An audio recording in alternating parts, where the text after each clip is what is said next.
ivuga nibyo. Ninde wakwishimira uno munsi kuba arimo akodesha aho asengera kandi yaratanze amafaranga yo kubaka urusengero? Nihagira umuntu uza muri commentaire ambwire ngo njewe nakwishimira kuba naratanze amafaranga 2014, 2015, 2016 yo kubaka urusengero, none uno munsi nejejwe nuko turimo dukodesha.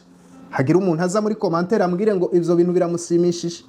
Ninde muntu ushimishijwe nuko yaguze amakaro amaboxi 100 uno munsi akaba arimo kuja gusengera ku musozi zangazanga urusengero ruhari? Ninde muntu se wakwishimira ko yaguze intebe 50 uno munsi akaba yicaye mu rusengero wenyine abandi abavandimwe bataza aho baherereye? Ninde muntu waza ngo ashimangira ivyo bintu avuge ngo birabereye, hanyuma dutere uyu mugabo amabuye tuvuge ngo ibyo yavuze ni bishitani? Oya, ninde wavuga ko ba Bigabo Jonas batakoze umurimo? Ninde wakwirengagiza umusanzu wabo? Ninde wakwirengagiza umusanzu wa ba Pastor Ikeneye? Ninde wakwirengagiza umusanzu wa Mushumba Elize?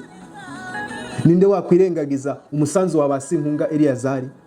Ninde wakwirengagiza umusanzu wa ba Papa Suku n'abandi benshi? Ninde wakwirengagiza ububyutse bari bafite ba Pastor Ndunduro y'ibihe? Igihe Bigabo Jonas yazaga kuvuga ubutumwa hano muri Zambia, hari umuntu wavuga ko tutari mu bihe byo gusenga? Igihe Claude yazaga, hari umuntu wavuga ko tutari mu bihe byo gusenga? Mu gihe Cyayongwe yari ari hano, hari umuntu wavuga ko tutari mu bihe byo gusenga? Ariko kuva 2015 na 14 igera mu gusoza nko mu kwezi kwa 8 habaye ibintu bikomeye cyane muri iri dini, niho intambara nyinshi zatangiye. Intego yo kwambara iruta kwambara. Ni ukuvuga ngo ni wambara message utanze cyangwa se wa mwambaro wambaye message utambukije biruta uko wambaye.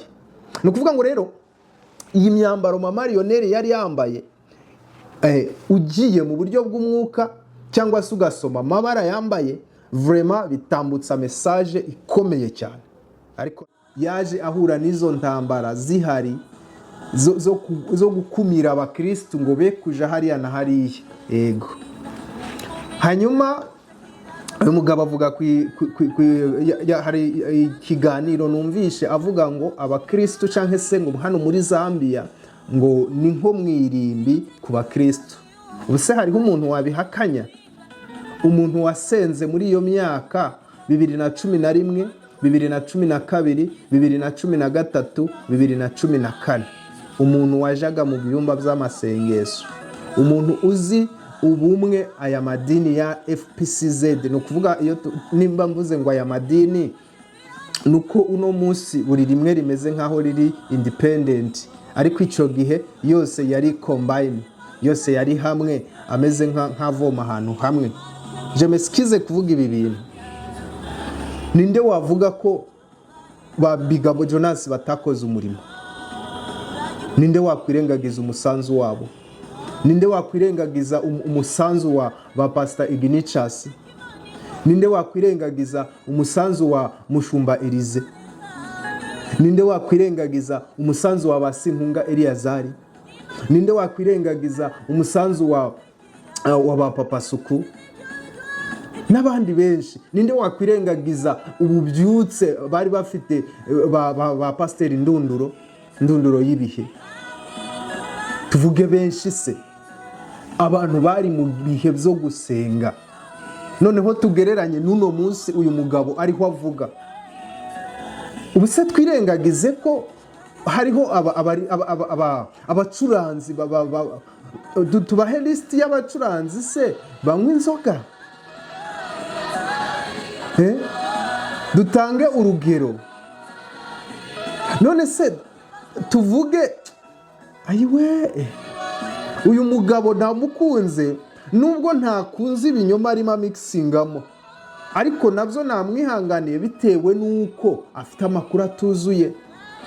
ariko ibyo avuga nibyo. Ninde wakwishimira uno munsi kuba arimo akodesha aho asengera kandi yaratanze amafaranga yo kubaka urusengero? Nihagira umuntu uza muri komantere ambwire ngo njewe nakwishimira kuba naratanze amafaranga 2014, 2015, 2016 yo kubaka urusengero, none uno munsi nejejwe nuko turimo dukodesha.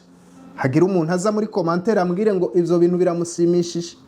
Ninde muntu ushimishijwe nuko yaguze amakaro amaboxi 100 uno munsi akaba arimo kuja gusengera ku musozi zangazanga urusengero ruhari? Ninde muntu se wakwishimira ko yaguze intebe 50 uno munsi akaba yicaye mu rusengero wenyine abandi abavandimwe bataza aho baherereye? Ninde muntu waza ngo ashimangira ivyo bintu avuge ngo birabereye, hanyuma dutere uyu mugabo amabuye tuvuge ngo ibyo yavuze ni bishitani? Oya. Ninde wakwirengagiza ko urubyiruko twateranaga twese tugakorera seminari ahantu hamwe, uno munsi se bigenda bite? Twibuka aho twageze tukagwa, ubwo tugoswe n'igicucu kingana guca c'abahamya, twiyambura ibituremerera. Jewe nabonye ahantu umukristu yihanira hanze inyuma y'urusengero akaba adashobora gutambuka mu muryango gutya atabisoje byose. Niko se bigenda uno munsi? Uyu mugabo yagarutse ku kintu bita kombucha. Hanyuma tuze tuvuge ngo kombucha se ngo ni drink iri energy, iri healthy. Oya, ku buzima bw'umukristu ntibikunda. Inama zingahe se zateranye ku bwa kombucha? Oya, mwebwe mwari imbere muze kumbwira, mwanyandikira inbox cyangwa se kuri WhatsApp yanjye nimero 2 muri bio, mwanyandikira mukambwira ngo kombucha ngo iri healthy ku mukristo. Umukristo uri mu bihe uri hano muri Zambia ambwire ngo kombucha ni drink iri healthy, umukristo yayinywa yayicuruza. Hanyuma dukomeze tuvuge ngo uyu mugabo ngo niyamaganwe ngo ategwa amabuye. Yego harimo ibyo avuga nawe atazi neza, ariko niba wanyumvishe navuze ngo ntago mbizi neza niba ari amakuru yahawe atuzuye. Reka nyuremo nihuta kugira ngo iminota itadusiga. Iyo bibaye byinshi ntimubikunda, I know. Duhere kuri Mama Vanessa. Mama Vanessa ntago yaje hano muri Zambia. Niba yarahaje ntago yateraniye muri FPCZ. Mama Vanessa yagiye Mozambique, ariho yashakiye umugabo. Uwo mugabo bahuriye muri Ethiopia, Addis Ababa, ku kibuga cy'indege. Uwo mugabo yabaga South Africa. Ico tugisorezaho, ibindi simbivuga. Ivy'ukuntu indege yamusize muri Ethiopia ntago mbivuga. Hanyuma tuvuge ku Evangeliste Igihozo. Evangeliste Igihozo nawe ntago yaje hano muri Zambia, nawe yari Maputo, Mozambique, muri Igreja Pentecostale di Mozambique, aho yanakoze igiterane ciza cy'icyumweru cyose, bakamuha imodokari yatahanye. Yego, ibyo nabyo tubisimbuke. Tugere kuwo yavuze ngo nawe sinemeza ko yaje muri Zambia keretse niba atarateraniye muri FPCZ. Nabyemera, kuko FPCZ sijyo dini ryonyine riri hano muri Zambia, hari amadini menshi. Rero umuntu ashobora confusinga akavuga ngo wenda yaje muri FPCZ ariko sibyo, ntago yahaje. Hanyuma tuvuge kuri Riziki amaze kuza inshuro 2 ndibwira. Yakoze igiterane ciwe, ntago ndavuga aho cyabereye, kimwe naracatendinze, ikindi sinakigiyemo. Dr Zigirinshuti Michel. Dr Zigirinshuti Michel akora igiterane je nari kumwe nawe. Hari n'ivyo twaganiye. Nabyo nzabibabwira, ntabwo ari ibintu by'ibanga n'ubundi byari iby'umurimo w'Imana. Barakagira Pascal nawe yaraje. Undi yavuze ninde ni Nyirapasika nawe yaraze, ndetse na Grace abasuhuje inshuti bakunzi ba Emet TV. Imana y'amahoro nibahe umugisha. Niba waramaze gukanda subscribe ndakwiyegereje, ariko kandi niba utarayikanda nawe nicyo gihe cyawe. Ngewe ndi umuhungu w'Imana n'igihugu. Nkunda kuvuga ngo ahari kurira kwararira umuntu nijoro, ariko bwacya mu gitondo impundu zikavuga. Niko mu isi bigenda. Uyu munsi uba wishimye, ariko ejo ukaba utishimye. Icyo tukubwira gusa wowe komera ku Mana yawe. Mu isi niko bigenda. Tugiye kuganira mu kiganiro kitaraza gutinda, ariko kandi kitari gitoya. Mbere ya byose reka tubanze twubahe Imana dusenge. Kristo Mana Data, mu izina rya Yesu tugushimiye kwera kwawe, ubuntu n'imbabazi utugirira uko bwije nuko bukeye. Tugushimiye ko uri mu ruhande rwacu, umubisha ataho yava. Tugiye kuganira n'abera bawe hirya no hino. Reka ijambo ryawe urihegerekeshe umwuka wawe wera kugira ngo rigire umurimo muri iyi si ya none, mu izina rya Yesu, amen. Dushimiye Kristo ko yongeye kutubashisha no kudushoboza kugira ngo tuganire kuri uno munsi. Mu by'ukuri ngiye gukora ikiganiro, ni ikiganiro kitaribanda cyane kwiyobokamana. Ntago turaza gusoma cyane Bibiliya, ariko turaza kuba tuyiganiraho. Turaza kuba dusoma Bibiliya nubwo tutarayitindaho, ariko ntago twabura kuvuga kuri Bibiliya n'ubundi. Dusome igitabo cy'Abaheburayo ibice 12 umurongo wa mbere kugeza ku murongo wa 3. Haranditse ngo nuko rero ubwo tugoswe n'igicu kinini cy'abahamya bangana batyo, natwe twiyambure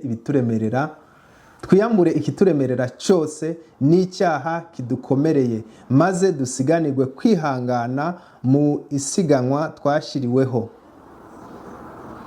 Iri ni ijambo Paulo yandikiye Abaheburayo ababwira uko bakwiye kwitwara muri iki gihe kigoye, mu gihe bitari byoroshye. Ariko arababwira ngo ubwo tugoswe n'igicu c'abahamya bangana baca, twiyambure ibituremerera, twiyambure ibitugora, twikureho n'icyaha kitwizingiraho. Ndumva ariko mu zindi Bibiliya zanditse. Nongeye kwi-excuse kandi abantu bahora bambwira ngo nje ndasoma Bibiliya isanzwe mu buryo busanzwe niyo nsoma, ariko iyo ndimo ndakora ibiganiro nk'uku biranyorohera gukoresha mashini, kuko niho mba nagiye nshira nyine ibintu byose kugira ngo bize kunyorohera. Nuko Abaheburayo ibice 12 igice cyaho ca 12, ariko uhereye ku gice ca 11 kivuga intwari zo kwizera, aho Bibiliya ishobora kugaruka kuri Abeli, kuri Nowa, kuri Abrahamu, kuri Sara, kuri Mose ndetse n'abandi. Aba bantu bagaragaje kwizera gukomeye, bagaragaza kwihangana, bagaragaza imbaraga nubwo bahuye n'ibigeragezo byinshi. Niyo mpamvu Paulo ajya kubandikira, cyangwa se uwandikiye Abaheburayo, kuko urwandiko rwandikiwe Abaheburayo ntiruvugwaho rumwe n'abanditsi n'abarwanditse. Niyo mpamvu bamwe bashobora kurwitirira Paulo, abandi bakagenda badondora abagwanditse, kuko n'urwandiko rugigwaho impaka. Agiye kwandika rero aravuga ngo ubwo tugoswe n'igicu kinini cy'abahamya. No kuvuga ngo igicu kinini cy'abahamya ni iki? Ijambo igicu yashaka gusobanura ubwishi bw'abantu b'abahamya. No kuvuga ngo abahamya, no kuvuga ngo si abantu barebera ubuzima bwacu, hoya, ahubwo ni abantu bari mu ijuru. Ahubwo ni abantu ubuzima bwabo buhamya ko Imana ariyo kwizera. Ukuvuga ngo ubuzima bwabo buravuga buti Imana isohoza amasezerano yayo. Kwizera gutsinda ibigeragezo. Abakiranutsi bashobora kwihangana kugeza ku iherezo. ku murongo wa 3 haravuga ngo twiyambure ibituremerera, twiyambure ikituremerera cyose, nk'uko umusiganwa ataja mu marushanwa yikoreye imitwaro. N'umukristu agomba kwirinda ibintu bimubuza gukura mu mwuka. Bishobora kuba ingeso mbi, uburakari, ishari, ubunebwe bwo gusenga, gukunda iby'isi birenze akabirutisha Imana, ndetse n'ibindi. Avuga ngo twiyambure n'icyaha kidukomereye. Mu yindi Bibiliya baravuga ngo twiyambure icyaha kitwizingiraho vuba. Rero bimwe muri ibyo byaha bishobora kuba kubesha, ubusambanyi, ubusinzi, kugwana, kutumvira Imana, ndetse n'ibindi byose. Akomeza avuga ngo dusiganwe kwihanganira ubukristu. Imana ishimwe cyane. Ntago turaza gusobanura cyane kuri aya magambo, nabararikira namwe kuzayasoma. Ico nari ngendereye kwa ukuvuga ngo niki twakwigira muri aya masomo, muri rino jambo, nukwiyambura ibituremerera, tugasingira ico Kristo yadufatiye, kuko tugoswe n'abahamya benshi bangana bacya nkuko Bibiliya yabigaragaje. Ngo twigire ku ntwari zo kwizera, twange icyaha n'ibituremerera, twihangane mu bibazo, twiringire Imana mu bihe byose. Duhange amaso kuri Yesu Kristo, kuko ari we banze byo kwizerwa. Imana ishimwe cyane. Nshuti bakunzi rero, nta wundi wo kutubera amaso, nta wundi wadutabara atari Yesu Kristo wenyine. Niwe banze ryo kwizera, n'ibisigaye izabikora. Imana ishimwe cyane. Tugiye kuganira n'ikiganiro, ngiye kuvuga point nyinshi cyane mu kiganiro gitoya nk'iki, ariko nibidukundira, nkunda kubabwira ngo nibidukundira tuzagaruka tujye tuvuga ikintu kimwe mu byo tugiye kuvugira ngaha.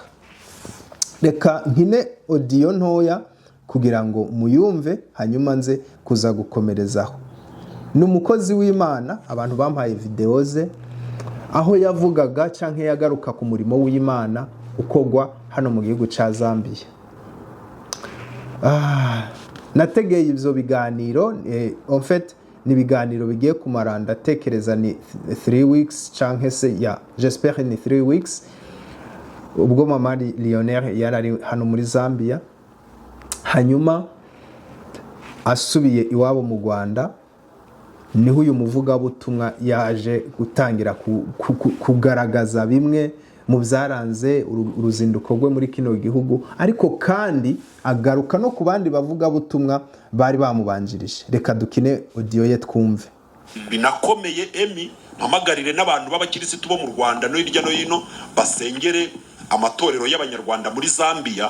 Habaye ibintu bikomeye bimeze nk'ibyabaye muri ADPR, burya amatora yagiye agenda acikamo ibice kandi abashumba bapfuye amafaranga, ku buryo ngira ngo amatora muri Zambia n'ahantu babona amafaranga, ku buryo usanga amacaciza afite amafaranga, kujya ko ukabona batumiye Mama Lionel, ukabona batumiye Ben na Chance, ukabona batumiye Papi Clever n'umugore, ukabona batumiye Rosa barakagira Pascal, ukabona bahamagaye abavuga butumwa batani church imwe, ikabashakira amaviza, ikabategera indege, ikabokipa. Urumva izi church ziba zifite amafaranga, kandi amafaranga ziyakura mu maturo y'abakristo n'ahandi babakura amafaranga. Noneho izi church zahuye n'ibibazo, zicikamo ibice, abantu barasohoka bajya kubyara andi macaci, ariko basohoka badasohowe n'urukundo rwo kujya kwagura umurimo w'Imana. Tubwira abantu ubundi ntabwo ari bibi kuba abantu bashobora kuva mu itorero bakajya gushinga irindi, gusa ikintu kiba kibi ni impamvu ituma barivamo. Ariko abantu Okay. Uyu mugabo numvishe bamwita ngo ni pasteur, abandi bamwita amazina atandukanye, ariko mu by'ukuri ntago nje kuvuga ngo ni pasteur cyangwa se siwe. We n'umutima we umuhamiriza imbere y'Imana, azi icarico imbere y'Imana. We wenyine, nkuko Bibiliya ivuga ngo buri muntu wese azahagarara imbere y'intebe y'imanza, acirwa urubanza ruhwanye n'ibyo yakoze. Umuririmbyi nawe yarabivuze ngo imbere ya ntebe nzahagararayo, nzaba njyanye umunyago nywushikirize Yesu. Ntago yavuze ngo imbere ya ntebe twese tuzahagararayo, oya, yavuze ngo imbere ya ntebe nzahagararayo, nzaba njyanye iminyago nyishyikirize Yesu. Imana ishimwe. Uyu mugabo rero nawe niwe wenyine uzi ngo ni pastori cyangwa se siwe, ariko icyo nshaka ni iki, ngiye kuvuga bimwe mu bikubiye mu biganiro byinshi yakoze, kuko sinavuga kimwe kimwe ngo bikunde, ariko nibidukundira wenda tuzagenda tubigarukamo gahoro gahoro gahoro gahoro gahoro gahoro, turebe icyo yavuze. Ese arabeshya? Ese nibyo byagenze gute? Bambwiye ko hariho ibiganiro bimwe yasibye, simbizi mu z'ukuri. Reka nshimire n'umuntu wabashije kunsharinga ibi biganiro by'uyu mupapa kugira ngo mbashe kubicishamo amatwi, nshishemo amaso, numve ibikubiye mu butumwa bwe. Nagerageje gusoma zimwe muri commentaire z'abantu bagiye bamwandikira ku biganiro, nyine kuri ibi biganiro yari yagiye akora.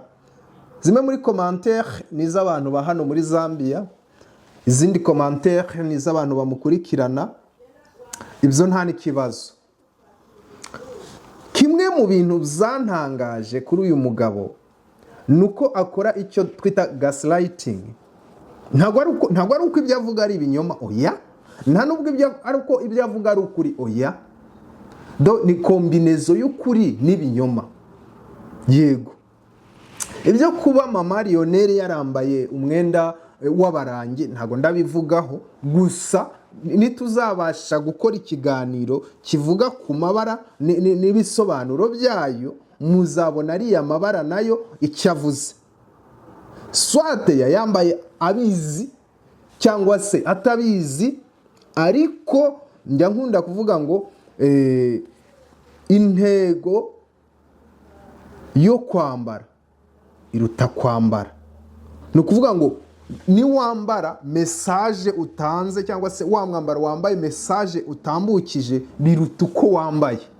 Ni ukuvuga ngo rero iyi myambaro mama Lionel yari yambaye, ugiye mu buryo bw'umwuka cyangwa se ugasoma amabara yambaye, vraiment bitambutsa message ikomeye cyane, ariko ntago ndayigarukaho.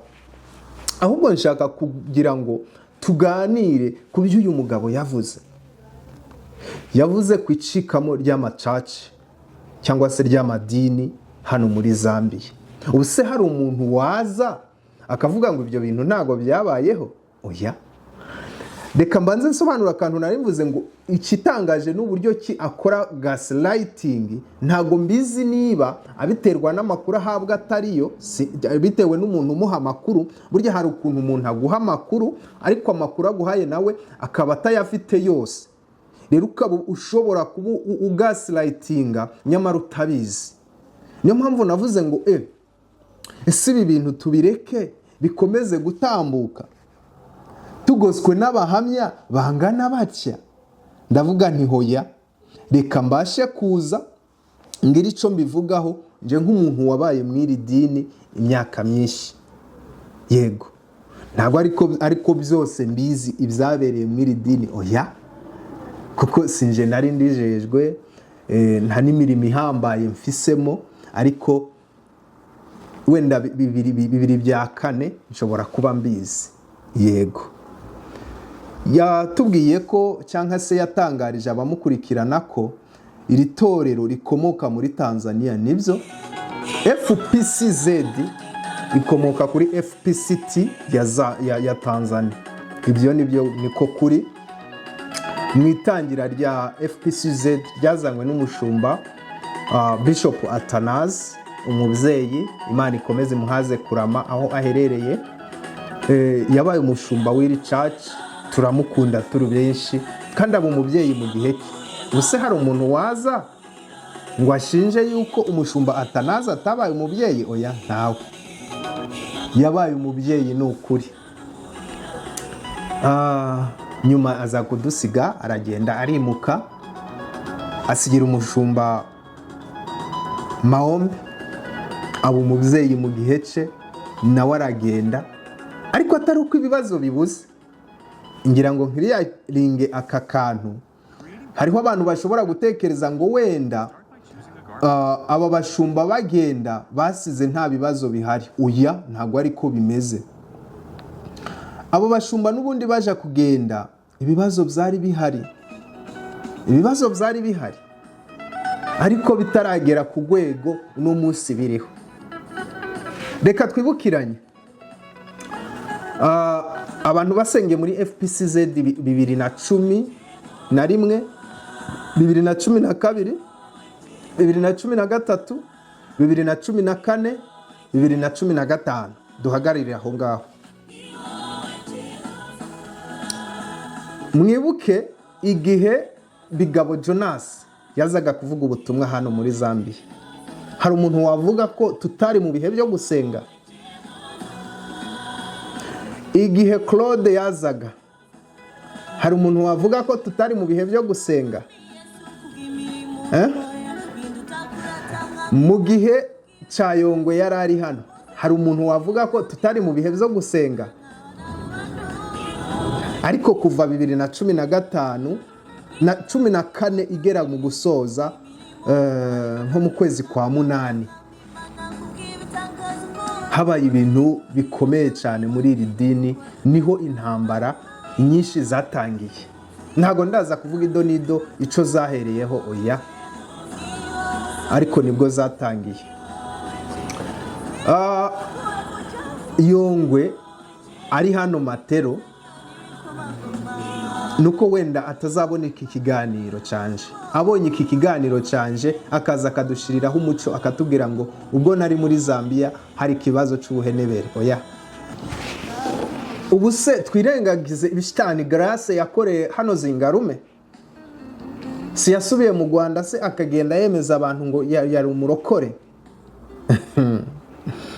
Umurimo w'Imana warangiritse. Umurimo w'Imana warangiritse. Isanduku y'Uwiteka ntikiri muri Isiraheli. Nta muntu n'umwe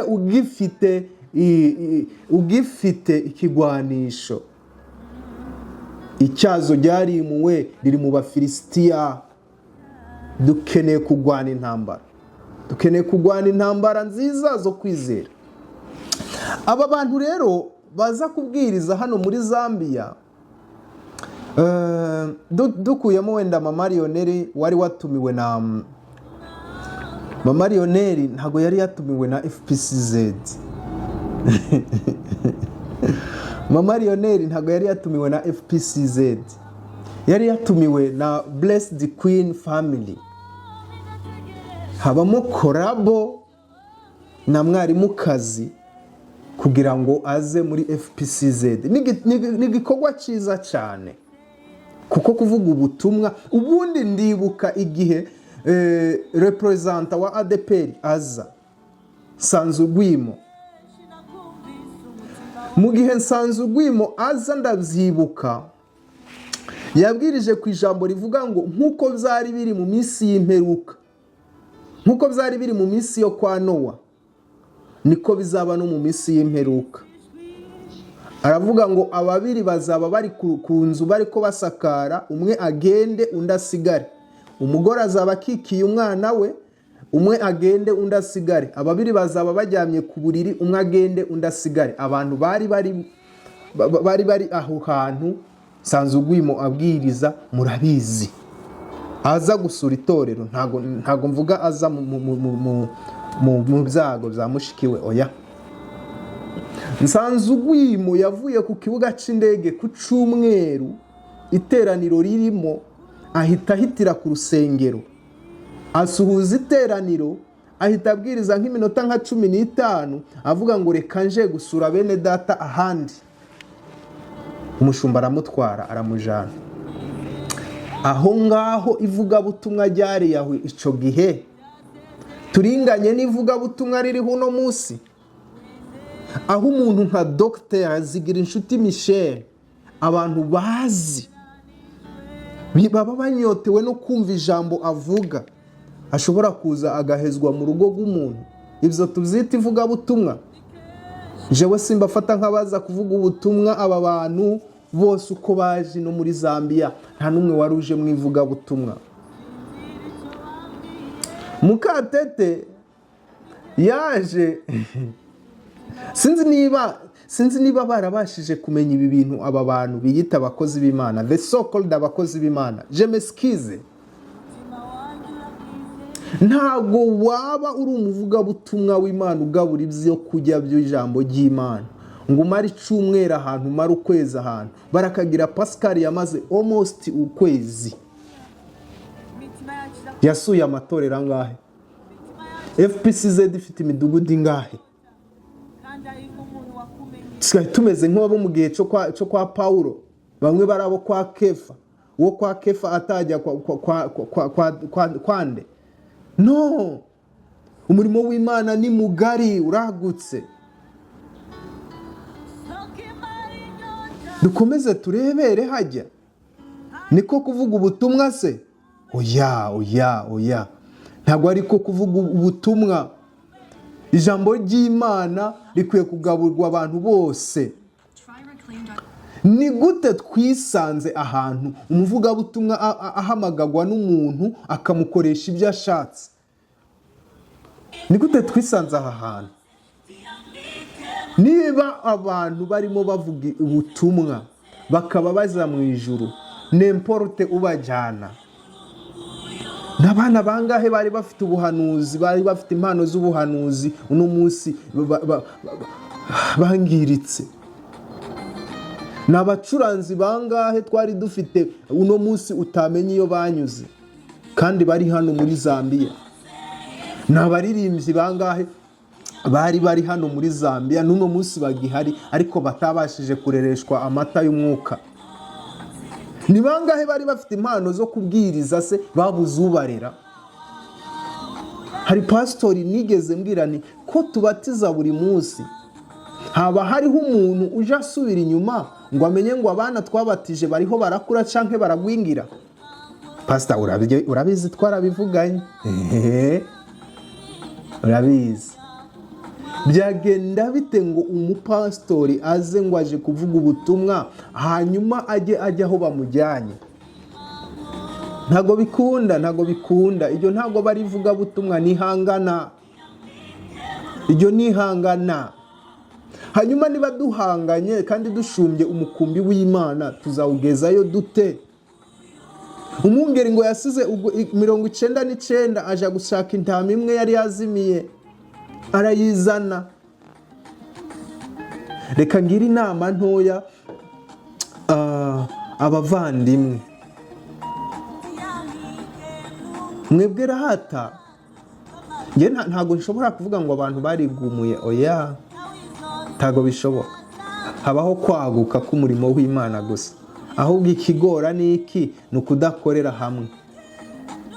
Ni ukudakorera hamwe, kuko benshi dufite ikiba cyatuzanye muri uyu murimo w'Imana. Iyo tubonye tutakibonye duhita twumva ko habayeho abanzi, ariko sibyo. Ntago ariko bikwiye kugenda. Dukwiye kuvuga ngo turi mu murimo w'Imana, reka tukorere hamwe kugira ngo izi ntama za Kristo tuzazishikane amahoro. Yego, niko bigenda. Ubu se tuvuge abaririmbyi bari hano bakabaye bakora umurimo w'Imana muri rino torero, ariko uno munsi batazwi aho baherereye, tutazi ngo bakora iki, tutazi ngo babahe. Babuze ubarera, abana barirera, abashumba bahari, abarimu bahari batagira umubare. Babuze ubarera, abana barapfapfanye. Kristo agapfusha, natwe tugaseka bambe. Ntago bikwiye. Tureba aho twageze tukagwa, duhindukire twihane. Yego, nibwo bizagenda neza. Naho ubundi nibitabuko nguko, uretse n'abangaba n'abandi bazagenda. Ubuse twakabaye dufite ikibazo cy'abahanzi? Ntibishoboka.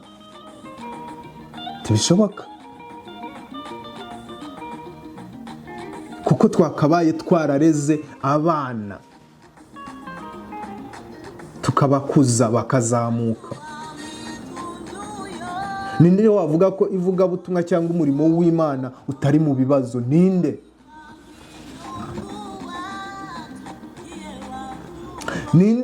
Ninde wigeze se ashigikira abahanzi bacu?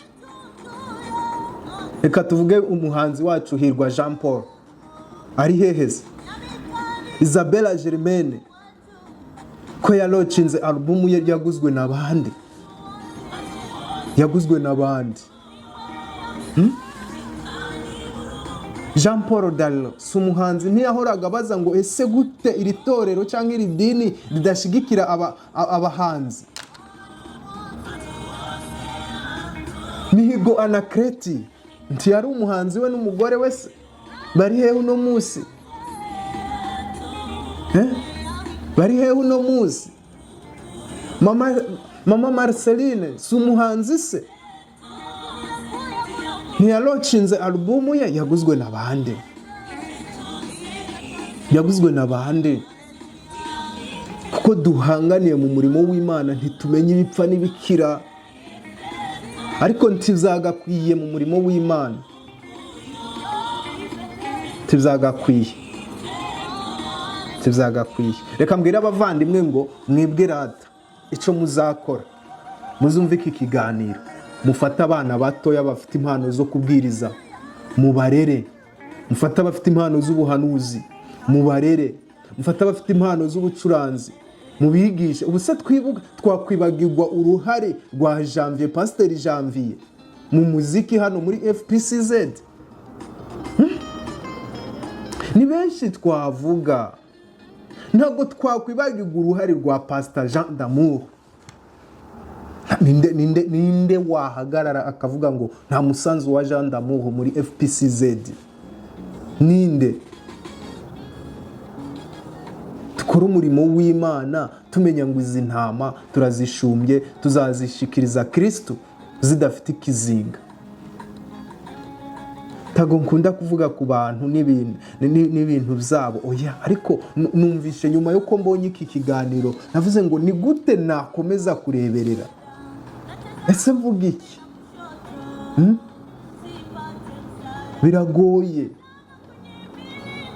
Biragoye kuba umuntu atavuga, kandi ibi bintu ni byinshi twabonye muri uyu murimo w'Imana.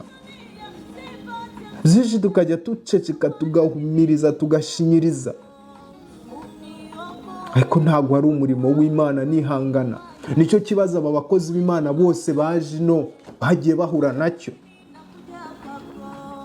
Nicyo gusanga amacecezi abayashumbye bari mwihangana ntibabimenye, cyane ko bataba baje mu ivugabutumwa, baba baje kwisurira abashuti babo, inshuti zabo zabategeye muri tiketi ya church. Ni gute ubundi abantu bavuga ubutumwa bw'Imana waza ukavuga ngo ni ukuri, ngo kombucha ngo ni ikinyobwa cy'abakristo? Hehese keretse nyine amaburakindi n'amaburakindi. Wenda se simbizi, ariko n'amaburakindi.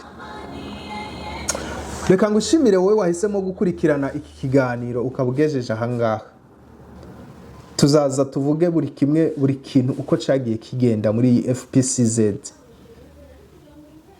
Nzahera 2011 nibwo nari ndirimo, nibwo nabyibuka.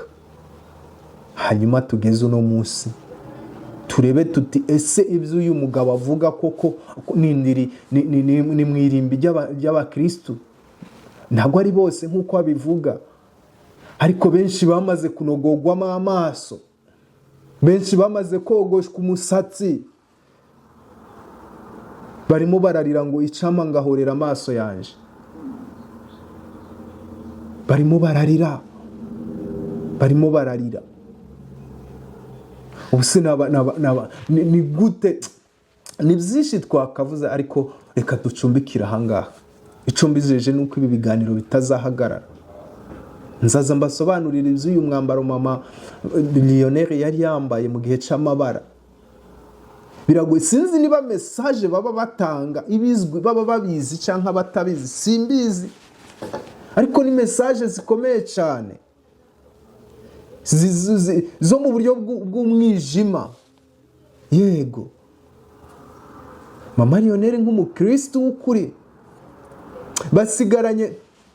basigaranye sinzi ukuntu nabyita. Reka dusenge. Kristo Mana Data, tugushimiye aka kanya watugeneye. Reka ijambo ryawe, iki kiganiro cyose kiyobogwe nawe kandi gerekezwe nawe. Ubuntu n'imbabazi zawe nibzongera kutugenera akanya tukaganira na bene Data, tuzashima izina ryawe mu izina rya Yesu. Amen.